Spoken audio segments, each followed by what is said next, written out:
ዛሬ እኔ በራሴ አንድ ነገር ወስኛለሁ። በጣም ቆርጬ ተነስቻለሁና እስቲ እንደኔ ቆርጬ የተነሳ ሰው ካለ ቢያንስ ፖስቴር ላድርግ ብዬ ሀሳቤን ያው ዛሬ ይህንን ነገር ፖስቻለሁና እስቲ ማነው በዚህ ሶስት ወር ውስጥ ምንም አይነት ሰዓት ባሉት ራሱን ለመለወጥ ይሳደኝ እና እኔ ሰው ጓደኛዬ አብረን ሰርተን ለውጣችንን ማየት ይችላል።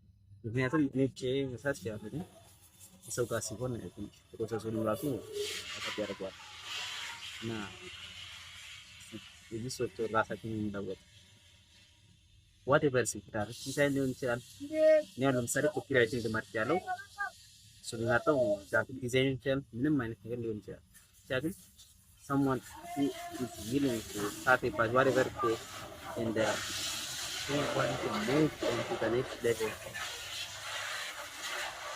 ይህን ነገር ጆይን እንዲያደርግ ፈልጋለሁ እና ይህንን ነገር ያደርጋል ብላችሁ የምታስቡት ጓደኛችሁ ሼር ማድረግ እንዳትረሱ። አብ እንገናኝ።